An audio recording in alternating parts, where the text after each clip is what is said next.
Mga kapuso, pumalo na sa 240 pesos kada kilo ang presyo ng sibuyas sa Bangaldan Public Market at posible pang sumirit sa 300 pesos kada kilo sa susunod na linggo. Makibalita tayo live kay Jasmine Gabriel Galban. Jasmine?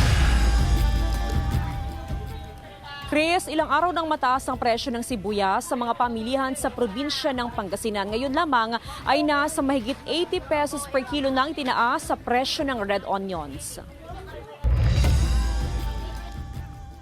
Dahil may kamahalan ng presyo ng pulang sibuyas, puting sibuyas na lang munang binili ni Liza sa palengke.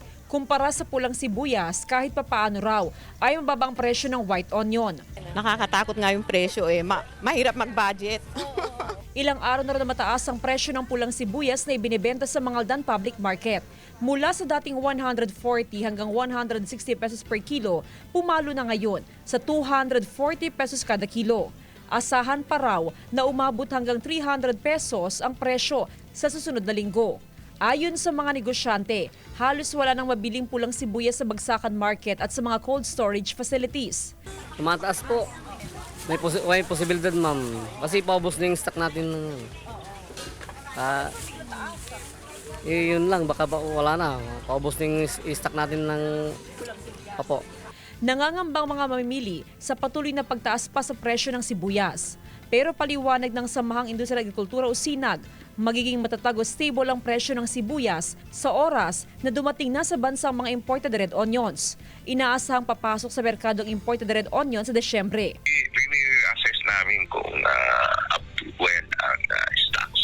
Pero itong November, meron pa naman. Wala tayong nakikitang problema. Sa ngayon, nasa 240 pesos ang kada kilo ng pulang sibuyas. Nasa 140 pesos naman ang per kilo ng white onion. Bahagya rin tumaas ang presyo ng bawang at luya.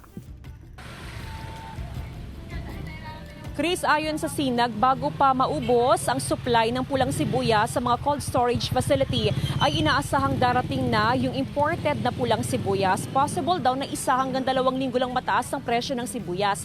Pero sa oras na ang imported na pulang sibuyas ay nasa merkado na, ay unti-unti na rin babalik sa normal ang presyo ng sibuyas sa mga pamilihan. Chris? Maraming salamat, Jasmine Gabriel Galban.